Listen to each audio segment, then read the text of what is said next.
What's up, Big Blue Nation and sports fans? Welcome back to ARC 360. I'm AJ Stewart. And I'm Perry Stevenson. Today we're going to be talking about recruiting news for UK basketball, a couple roster moves that we have going on, and how this transfer portal is working for us. So if that sounds exciting, sit back, subscribe, and stay locked in. So, P, let's get right to it. We got Tyron Stokes in town. Yeah. This week. What do you think? I looked at some stuff. Some people are saying he might come, he might not. We need him. Absolutely. Yeah, if he is a must get, but if we don't, we have to make some other roster moves. Like the moves you make with a guy like Tyron Stokes aren't the same moves you make without a guy like that. Like you got to go out and get more scorers as opposed to, you got a solidified 3, maybe some 4 in a small lineup. Mm-hmm. But yeah, he is a must get for us, just like anybody else in the country would be after the number one player. What do you think about the position we kind of put ourselves in, though? I know we also have Rob Wright was also in town. Mm-hmm. We're putting a lot of pressure on 2 recruits. I mean, you got to go big or go home. Absolutely. You know, and I feel like you got to swing for the fence. So I'm all for going for that. But the portal closes soon. Yeah, so they've got to make a decision soon, or at least Rob has to. Well, the portal guys have to. Yeah, the portal guys. The portal guys have to. The younger guys kind of don't. What do you think that looks like? I know some of the fans out there are kind of upset. What do you think that looks like? Let's say we don't get those guys. How do we bounce back? I mean, what are we going to have to try to do if we don't get Rob or Stokes? Hopefully we didn't put all of our eggs in one basket. Most of the eggs, sure, you got to, because you got to go after dudes like that. But hopefully we have a sort of backup plan. And I would hate to call any recruit a backup plan, but we're just being honest. We're just being honest. Is it a backup plan? Is that a championship caliber team? Because this year is going to mean a lot for Pope. Yeah, it's important. Yeah. So I mean, and unfortunately for him, the pressure starts right at the end of the season. Yeah. I don't even think he had a week. No, but a backup plan it's still doable. Like you can still win. Like as far as any other team goes, we don't know if anybody that made a deep run, if any of those guys were their first choice. I would assume Michigan, UConn, like the Final Four teams, I would assume they all got their first choice. Right. But everybody else in the tournament, like maybe they did, maybe they didn't. I hear you. So we don't know, but I guess if you don't get your first choice, you got to work a little Pope and coaching staff magic, and get your guys to play above the level that everybody else didn't think they could play, which made them a second choice in the first place. I hear what you're saying. Get the most out of your guys, and that's what coaching is all about, honestly. Yeah, I mean that's putting it to the test. But when it comes to Stokes, he posted on his live him shooting her up. I know the fans were out. I love to see it. They had the blankets or the sheets. Yeah. With the making banners out of the sheets. You know, that's the kind of stuff you love to see. Timing on this one though. What do you think? What do you think they did while they were here? I mean, when you were being recruited, what was the most fun part about your recruitment process? Mine was a pretty mild. I guess I would say here. Process. I guess I would say here. I mean, so I came for Big Blue Madness. I want to say we went to Joe B's to eat. They asked me. I was right. I'm not super I'm not super bougie about, at least I wasn't super bougie about food then. Oh, yeah, I understand. Now, if I'm going through the recruiting process now, yeah, take me to Malone's. I want a fancy steak. I want it to cost, or Jeff Ruby's. I hear you. I want all of that. That's something to think about, too, because that's kind of what I'm saying. Okay, Big Blue Madness. That's an event. Now, we have Keeneland going on. Yeah. Did you go to Keeneland on your visit? Actually, I don't think I did, Okay. but I would have liked Keeneland because I've been a handful of times since then, and I'm just saying, as an 18-year-old, 19-year-old boy, Right.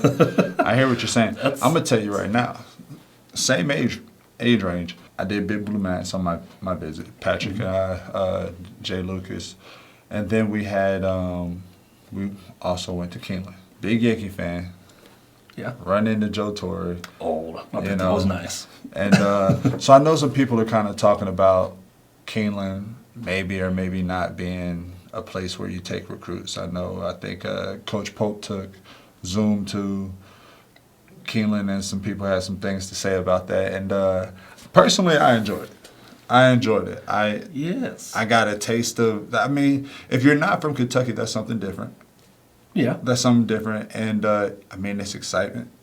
You know, there's people there when their horse wins, you know, then obviously they're cheering and stuff like that. But it's a good time. People get dressed up and all that kind of stuff. And again, you pair that with Big Blue Madness, it's a good time. But when I saw that video, I guess the reason why I'm asking is, I don't know. I mean, you know, sometimes you like to go in the gym and get some shots up and stuff like that. I remember, you know, we're going on visits and stuff like that. If that's what you're doing, you put the shorts on, you tie your shoes up, you know, I'm gonna work out with the guys.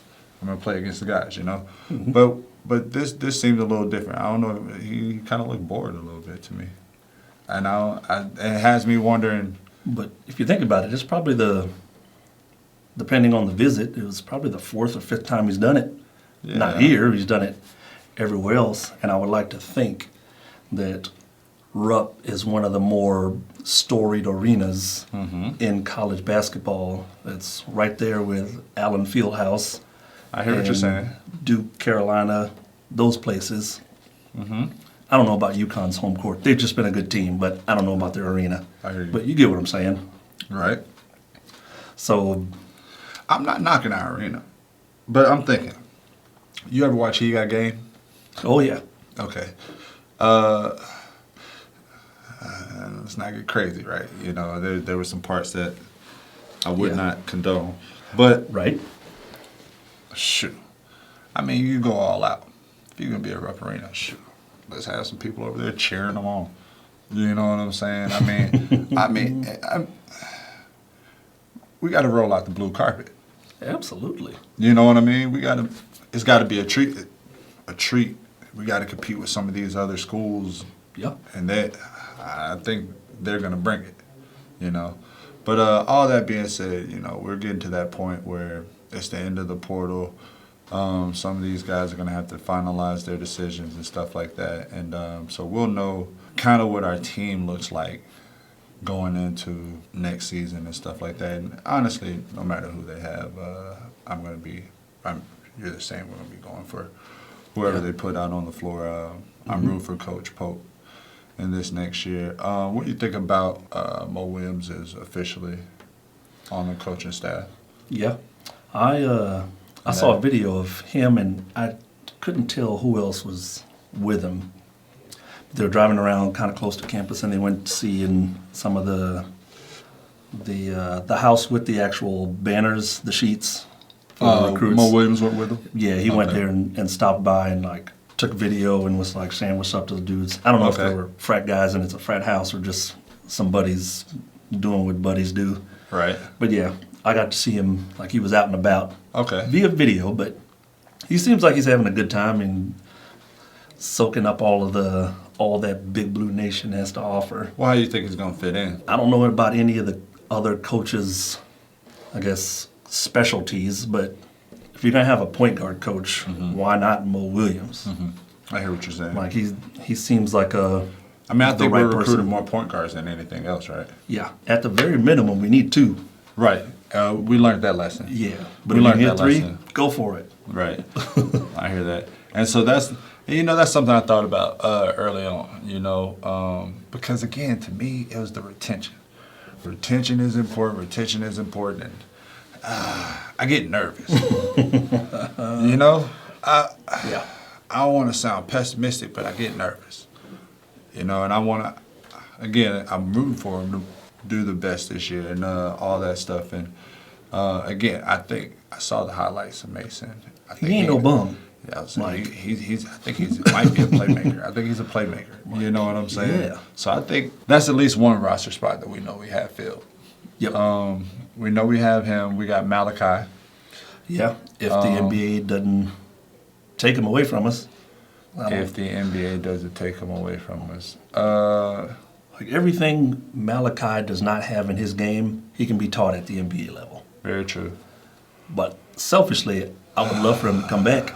I don't know what kind of draft. I kind of wish you didn't say that, but you're being honest, though. Yeah, I don't know what kind of draft we have, or the NBA's having for bigs. I don't know what the bigs look like. I've seen a handful of dudes, but Right. And then there's the value of the bigs in the game. You know what I'm saying? When you get to the NBA, sometimes they want you to stretch it out. But I think, again, Malachi's got a big frame and stuff like that. So somebody's going to. yeah, And that's the dangerous part in it. yeah. That's the dangerous part. But if not lottery, come back. I hear what you're saying. I don't see the point of going to the league and you're not guaranteed lottery. Like, just come back. It'll be all right. You'll make money. You'll get better. And next year, see what happens. Okay, if you're not guaranteed lottery, but your first round still don't make sense. Not enough for me, at least. I hear you. Not with I hear you. NIL, for sure. Well, you remember what we talked about last time, last time, where it's just like, again, every single year you decide to go back, you're going up against the next group of freshmen that are coming in and that potential, the potential that they have, right? Yeah. There will be some one and dones in that group. Yeah. I can't identify them right now, but there'll be some one and dones that are going to be. I'm sure Stokes is going to be one. He's not going to compete with Malachi, but again, he'll take a draft position, And so when you think about that, does it really make sense to wait another year if you can go in the first round? I guess if you're Risk injury. if you're putting those feelers out and more than enough NBA GMs say you should probably come out now, you'll be first round, but you won't be able to compete with next year's crop. But like you said earlier, the development part, you would be able to do that. You would be able to develop your game. I would take it as an insult if somebody was like, you need to come out now because you can't compete next year. All right, well, you gave me a little more fuel for my fire, so I'm coming back and I'm going to prove you wrong. Which what they say isn't set in stone, but they've seen it done over and over and over again. I hear what you're saying. Step into the next season kind of with a chip on your shoulder, right? Absolutely. Can I be honest with you? Please. That's what I thought Owe was going to do this year. Preseason SEC Player of the Year, this and that. Again, and then you run into a Darius Acuff. You know what I mean? Mr. Acuff. And so, well, that's that freshman I was talking about. Yeah. There he is. And so your draft stock looks a lot better if you're freshman player of the year, competing for a national award or something like that, definitely leading your team in the SEC and stuff. Mm-hmm. Being a senior, I feel like those are the accolades that really, you want those badges of honor on your resume going into the workouts in the NBA draft, right?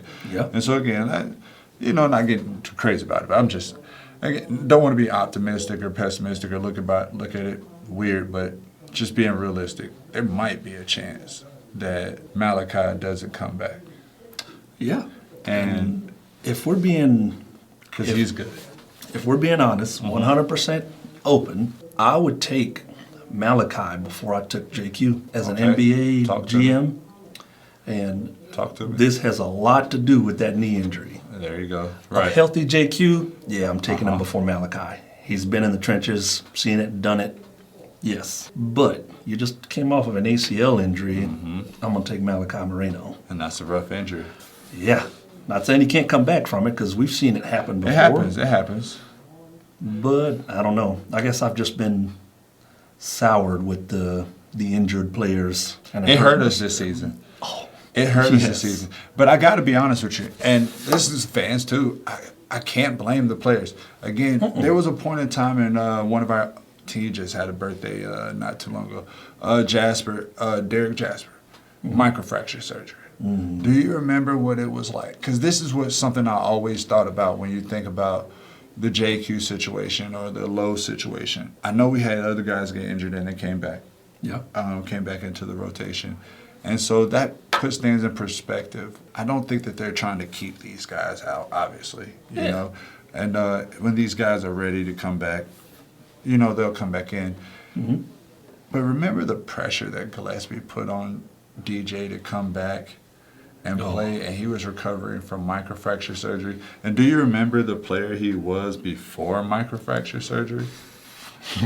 Oh, yeah. If you guys don't know, we played with a guy, Derek Jasper. And in my honest opinion, I always say he's Russell Westbrook before Russell Westbrook. And he's from California. So, you know, watching him, he's just a tall, athletic point guard.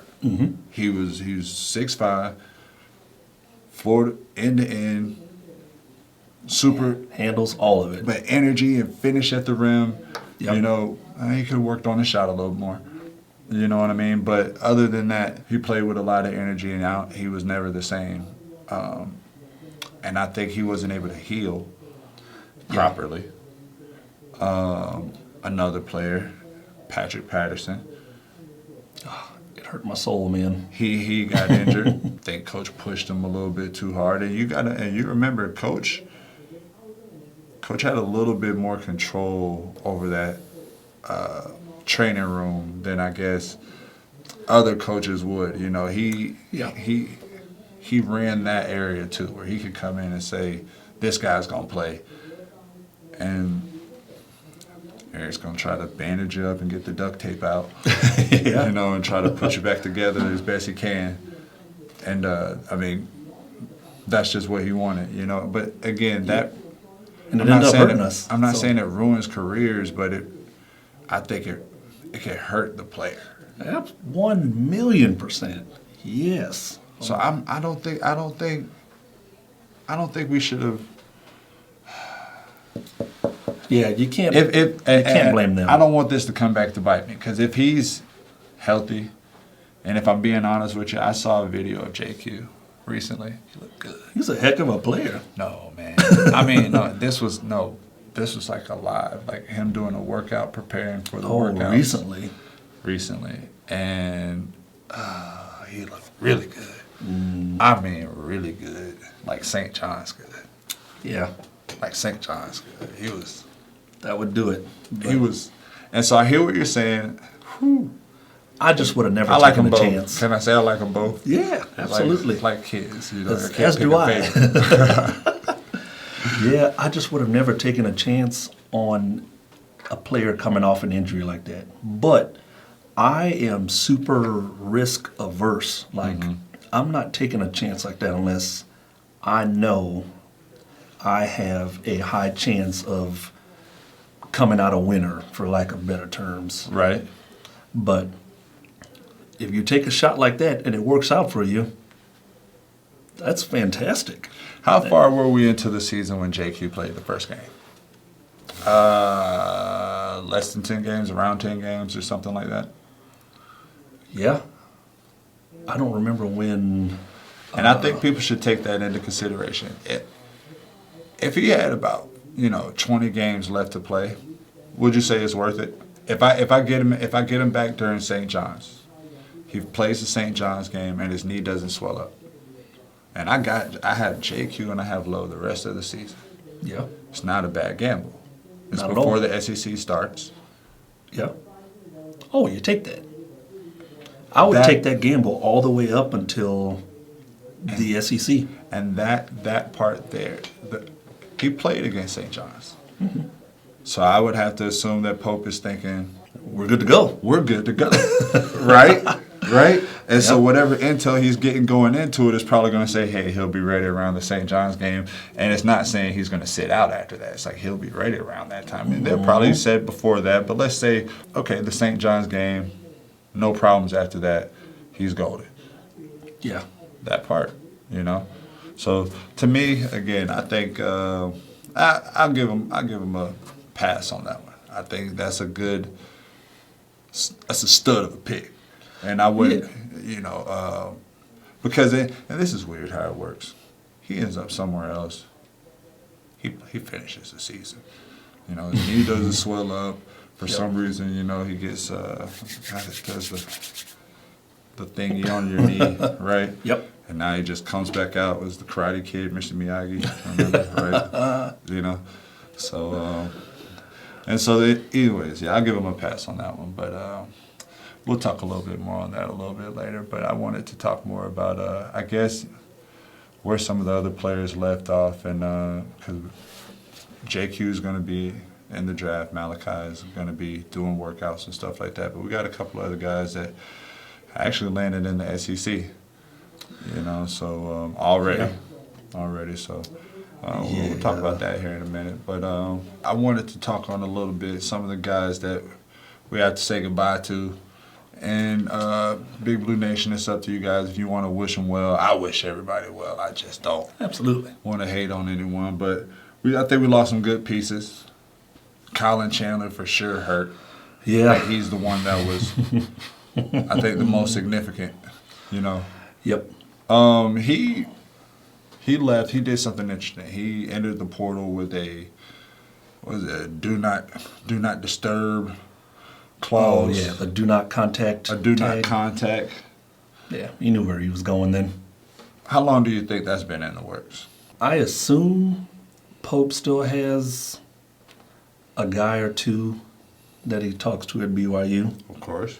and I'm sure that was something like that. As soon as Colin made it known to Coach Pope that he wanted to go back, and I don't know when he did this or if he even did it, but I'm sure as soon as he made it known that he kind of wanted to go back home, Pope could have reached out. Right. It's like, I don't know if that's cheating if the two of you Inside a trading deal, huh? right, but I hear what you're you're like, saying.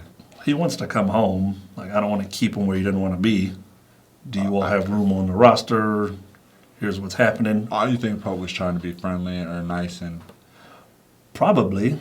You Or think he maybe- had to do that? Oh, no. You don't have to do anything. No, well, I mean- these kids got agents now. They can do all of that. and he's a great player. He's Yeah. It's not like you're pawning him off. right. Like, I want to keep him. And so here's the deal. What do you think about this? What do you think about this? All right, so I just thought about this. Okay. We got two players that played with us last year, and they did something that's kind of interesting to me. They played at a school. They came and played at Kentucky. Mm-hmm. And they went back to the school that they played at before. You know? Yeah. Denzel. Oh, yeah. Back Yeah. in Florida. Has he gotten a fifth year yet? Which I haven't seen anything, but if they're going to give it to him, then that's where he's going to play, then by all means. They're probably running up the price tag. So sure. these rules are different. These rules are different now. He has to get a waiver for a fifth year. And so I don't know if he's gotten it already. I think it's a process for all that stuff. But I think the timing for all that is what kind of is going to bite him. We talked about it. I think the president just literally signed in something. That goes in. I'm pretty sure according to the rules, I think he's done. You know? Yeah. I think he's done, or he's going to be in a situation where he has to sit out a year, which will put him in a position where he's done. But yeah. what do you think about that? I mean, how many was it? Fifth year eligibility, Mm-hmm. prep school now. Yeah, but the thing the president signed in, like, he signed something, but that still has to go through Congress and all of that. Congress and all that stuff. Oh yeah. I hear you on all that. But I guess my whole deal is this. There's a lot of people that want some sort of structure in college basketball, especially when it comes to players going from one school to another, going to play overseas or play in the NBA or any kind of professional league and then coming back, maybe because things didn't work out or whatever, but whatever the reason may be, they need a little bit more developing or whatever the reason may be. But I think there's been a call kind of define what's allowed and what's not. Yeah. Because I think they're kind of getting away with anything now. Anybody that didn't finish school is trying to come back and play. Yeah, it's bizarre, but it's so early. Like when this NIL stuff became a thing, like they just made it an open market. Right. And open markets have good and bad qualities. Like there needs to be more rules, needs to be a little more structured, but don't take away the pay. Like I'm all for dudes getting paid, and I don't necessarily like the 5 years of eligibility rule. I like the way it was before. You have 5 years to play year 4 and just be done. But that was easier. Yeah. I mean, add in some pay and then that would be nice, right? Yeah. Let me ask you this, and this might break the internet, or it might solve the problem. But seriously though, okay, what happens when, or how long do you think we are before some of these colleges kind of wise up and just sign you to a 4-year deal? I mean, you're pros. You're basically a pro. 2-year contract with an extension of a 3rd year. I mean, what are these scholarships going to start looking like? No, I agree with you. I mean, is that not a smart play? Yep. Just so I don't have to worry about these things or whatever, Yeah. I think dudes, and Cal and a couple of the ESPN talking heads mentioned something like this, where you sign guys for minimum 2 years, and you can leave and go to the draft. Right. Like that. Exactly. That doesn't hurt And after you. the 3rd year, we'll discuss or have. And you can leave if your coach leaves. Like that's if There your you coach go. leaves at 4 schools, Well, then you can go to 4 schools. Exactly. Oh, I hear what you're saying. But yeah, you got to give them an out, wow. but also 2-year minimums and options and all of the pro stuff. So what do you think? What do you think? We're a year away from that, 5 years away from that. I mean, to me, that's the obvious solution to this. Once everyone's saying these guys are pros and stuff like that, okay, you just attach a contract to the scholarship. Okay, the length of the scholarship, which will cover your academic stuff, because this is still school, university, and things like that, right? Yep. And you have to at least have that as an option. That's important. But that being said, 2 years, and we'll both look at it at the end of that. Yep. I can make a decision, and you can make a decision. Yeah. And I think if a dude wants to leave, like if you want to transfer after 1, but you signed a 2-year contract, now you got to sit out. Now you got to sit out. Right. You can go to that school, but you Right. got to sit for that Right. year because you breached the contract. I mean, honestly, And that would be your redshirt year because you still had the 5 to play your 4. So it's not like it's taking anything away. But here's the next part that's going to get you. Think about it like this. Remember what I said earlier when we talked about players that played their senior year up until their senior year. They enter the draft. Some of these guys are going to be, because you got to think about it. This is now becoming a business. And when it becomes a business, and some of these guys are going to have to understand it, but when it comes to business, people make business decisions, right? Yep. And so you go overseas, you play some of these guys. Obviously, Coach Cal talked about this. Some of these guys won't get what they're used to getting in college. And it might be something that is hard for them to adjust to, right? And that could potentially come with some problems, cause some problems. And no one wants that to happen. And so I'm thinking, am I tripping to say max deals coming out of after your second year? After your second year, I mean, if I sign somebody to 2 years, after those 2 years, then if they enter the portal, their NIL money goes down. I'm not trying to say that's just a rule or anything like that, but I guess I'm talking business here, if I'm Cal, I can get somebody out of the portal, or I can get a Darius Acuff, or I can get a Tyron Stokes, right? Who are you giving the money to? Yeah, but that's the part of the free market. Like you don't want to penalize a dude for staying his 2 years, and if he wants to leave, like he has fulfilled his obligations in those 2 years, and he should be able to leave scot-free. Now, if somebody wants to pay him more money, then yeah, pay him more money. Right. But you don't want to stifle it too much. Like you don't want to stifle it completely, but Right. you want to bring that thing down some. I'm not saying that there's anything in place. I'm not saying anything to kind of intentionally mess with anyone's money. I'm Yep. just saying, I guess, how the market works. I got $8 million to give to Stokes, and then I got a senior that's coming in. I'm gonna get them both for 1 year. Who do I need more? Who do I want to convince more? Oh, Am I thinking about who the fans want to see? yeah, you got to take that all into account. This is a business now. That part is all up. That's at your This discretion is a now. business. This is a So- business now. So when Absolutely. so I mean, do coaches start kind of leveling the playing field a little bit, and kind of saying, hey, well, your ability to negotiate. I mean, because if you're ACC Player of the Year, SEC Player of the Year, we're obviously not talking about you, right? Mm-hmm. Right? Because we know why. Yeah. You'll be in the draft. Yep. You're gone. You're gone. So the guys that are left, maybe I'm doing you a favor. Yeah. I'm just being honest with you.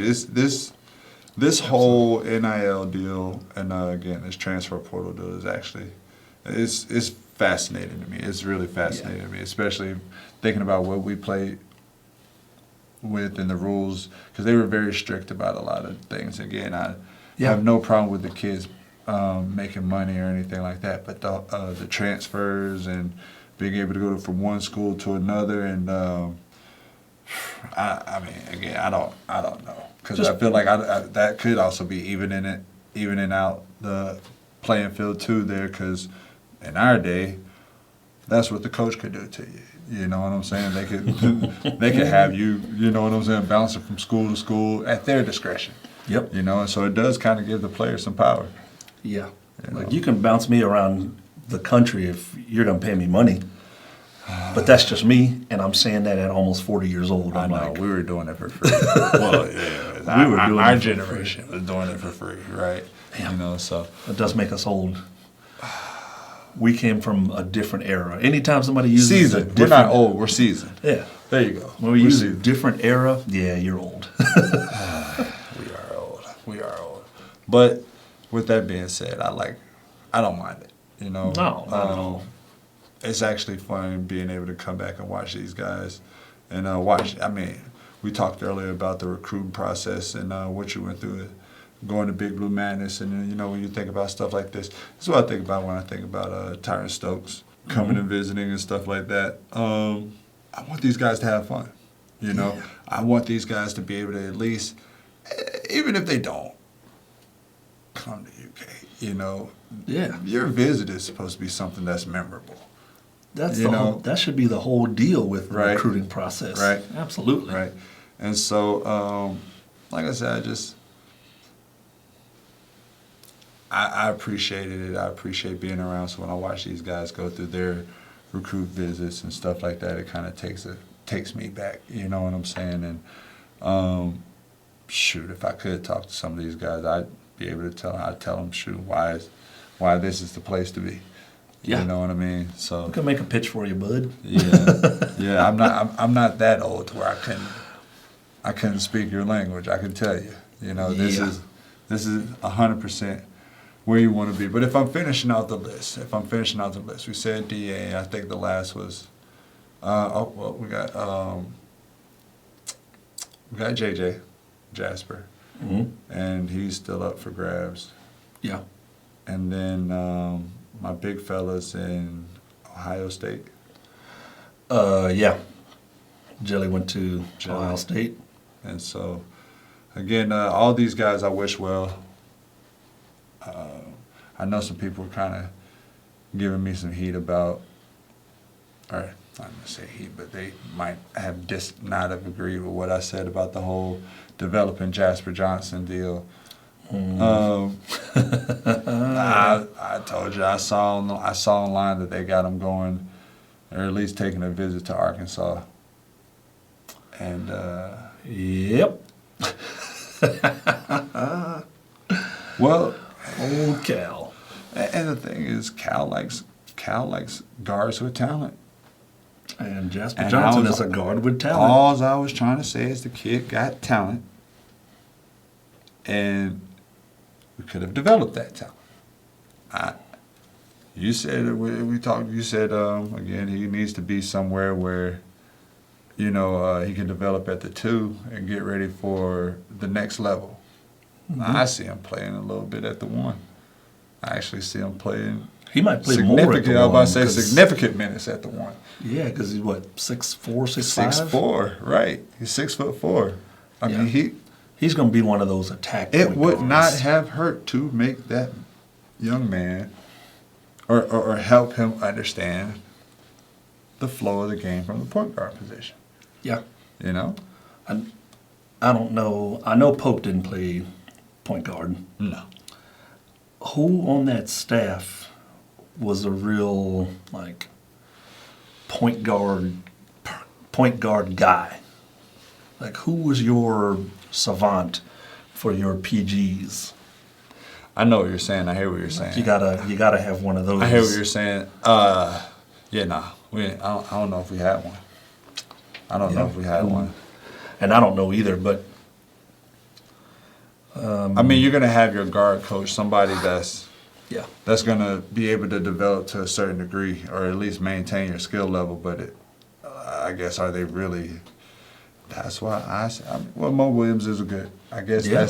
that's one of the reasons. I guess one of the ways we definitely know Mo Williams fits into this lineup.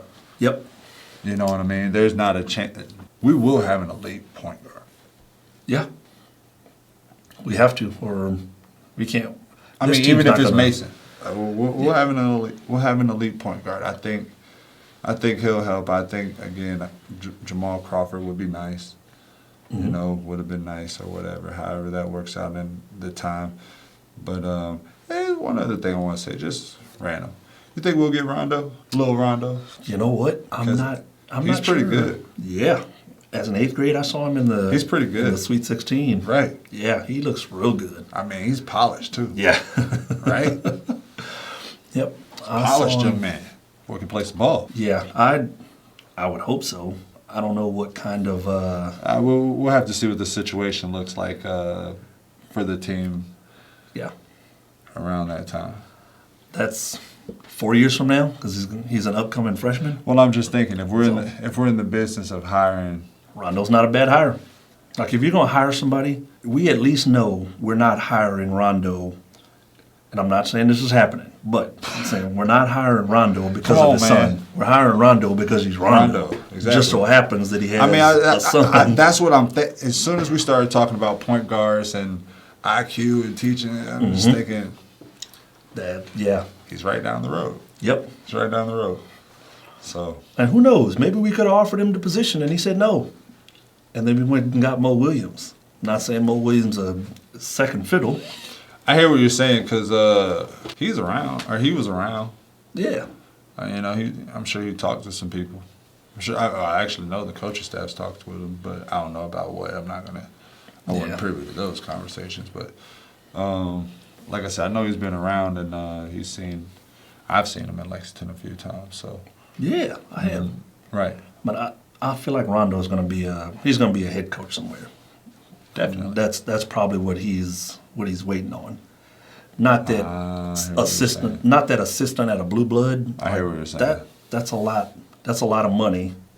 Right, It's a lot more money than a lot of places in the country. but he is well known But- for like his mental approach to the game. Yeah. And sometimes that can make you a little headstrong. Like, that can make you hard to get along with because you know what you know. That's why him and Chris Paul never got along. Probably. That's why him and Chris Paul never got Because along. they are two dudes who know what the hell they're doing. They think they know it all. They think they know it all, you know. Well, I ain't gonna say they think. I mean, well, they know what they know. Listen, but if anybody knows it all about the point guard position, it's most likely them. I hear you. Only But one's yeah. got a championship, though. That's true. Only one's got a championship. That though. is true. Hey, look, hey, he might. In fact, 2 championships. There you go. Poor There Chris you go. Paul. Not like he ain't had Hold no, on, take. he didn't have a bad career. It was incredible. He just didn't win a championship. They did him dirty. Probably. I mean, they just kicked him off the team halfway through the season. Yeah, that's kind of a lot. I mean, he did get a farewell tour, you know. But again, from what I heard, he's in there. Tyronn Lue or whatever didn't get along with him because he knows it all. Yeah, see, knowing what you know can make you headstrong, You but know, that's his problem to deal with. that's not his mine. problem to deal with. I hear you. I hear you. So, pretty much covered a lot of the UK basketball stuff and men's basketball stuff. But I'm looking over here, and this week we had UK break another record. We had 4 of our women get drafted into the WNBA. Oh, nice. And so I'm not going to act like I've watched every game that the women have played. But I've seen a few. I've caught a few of their games. Mm-hmm. I know they made a good run this year. Deep run this year. The SEC is very hard for Yeah. girls in basketball. Absolutely. They don't got to play UConn or UCLA, but they still got the LSUs and South Carolinas in there. You know, and Still a little loaded. and that this year, and I guess recently, it's been us. You know, our girls have been making some noise and stuff like that. But yeah, we had 4. I think we had 1 end up in Toronto. Let's see, we got Tiani ended up in Toronto. Tony ended up in, what do I got here? Chicago. Amelia was in LA. And then we got 1 more. Jordan ended up in Las Vegas. And so Ooh, the Aces. when I'm looking, I guess except for Toronto, it's cold in Toronto. You know, so that'll be an adjustment. But everywhere else seems like it'll at least be somewhere fun. And, you know, I think they do that with these girls teams. It'll be somewhere fun. So I just want to say I wish everybody good luck. You know, and on my end, congratulations on that one. So Yeah, you know, absolutely. Well deserved. We'll take a win when we can get one, and I think they've just been crushing it this year. Coach Brooks has been crushing it. I'm glad Virginia didn't take him. Right, He was rumored exactly. to offer him the spot. At the end of this year? Mhm. Right. I heard about that. So definitely congratulations to him and his whole team and all that stuff. So the last thing I think I want everyone, I guess, out there to know is that we got the spring football game coming up tomorrow, the 18th. And it'll be the first time we get to see what this new coach has. Coach Yeah. Stein, Will Stein, not Collie Stein, but Will Stein, Will Stein. right? See what he has, what he's putting together with our team. We didn't do that well last year. But No. that's no disrespect to the old coach. Coach Stoops was a good coach. He was a but solid coach, but now he built a good program, I'd say, yeah. with a new hire, like again, I only pay attention to football when I can go to the games, when I can talk trash if we won. I don't say anything when we lost, but I do love going to the games. Right. And with the new coach, I have a newfound faith in us possibly being a good football team. Mm-hmm. And if not, I'm just going to go back to the way it was before. I'll show up to the games, Right. but I won't invest too much into it. Do you remember going to the games back when we played? With Woodson and Stevie Johnson and them boys? Yeah. Man, I liked it. Yeah. I I still love remember when they beat number one LSU. Uh-huh. I was at that game. We ran on the field. I grew up an LSU fan. Football, I'm sorry, we were just very close. And what was it? The Louisville game, I want to say. One of those games, Stevie had a breakout catch down the sideline. Yeah. Man, that was where. It was lit. Yeah, it was lit. It was lit. It was lit. So I love UK football. I know people go up and down about it, but when it's good, it's good. It's exciting. It's fun. I love it. I wish the team best of luck this year. And while I'm on the subject, congratulations, because we did just secure the number 2 quarterback in the country, Jake Nallrot, I believe is his name, out of Illinois. And so that's got to be a big pickup for the program. Absolutely. And I mean, again, with Coach Stein going into his first year, this is, I mean, while we've talked about recruiting and all that stuff, this is, a huge pickup. Absolutely. Yeah. Nobody's more important on your team than your quarterback, you know. And I think this kind of puts the future of Kentucky football in a good place. You know, at least somebody that we can at least develop that has the makings to be something special. Yeah, I'm excited to watch. Right. I don't know if I'll be at the first game, but at the very least, I'm going to tailgate. Right. But I'm going to definitely catch a few games this year. Okay. Rain, sleet, or snow. Well, they do have the spring game, and that's going to be the 18th. And again, stay tuned on for that. And we got football season starting up, I guess, as soon as school starts up. So we'll keep track of everything and see how everything's going. But I'll probably get out there. I like tailgating, but I like watching the game. So they might see me on the field. You know what I'm saying? Or, I'm sorry, at the field. You know, in the stands somewhere. Because it's been a while and I really appreciate it. But again, I really appreciate you again, my man, coming out here and chopping it up with me, with your expertise, and I had fun again today. Yeah. You know, I think again I'm optimistic about our team. I'm optimistic about what we're going to be able to do this season, and I'm having fun with the transfer portal. You know, it's exciting. Heck yeah. It's exciting. There's no need to be glass half empty type guy about it until everything's set in stone. Right. Like, at least let's see what the coach has to give us. And then we show up to the games, cheer them on, and if it doesn't work out the way we want it to, we'll just do it again next year. Yes. So. But the thing I feel like people should understand about me is I'm going to talk trash either way. So Yes. I'm going to. I'm very good. I mean, I'm going to talk my trash either way. And my team is my team. And so another good episode 5. Go Big Blue. It's been a good time, Big Blue Nation. Thank you for joining ARC 360. Again, I'm AJ Stewart. And Perry Stevenson. It's a wrap.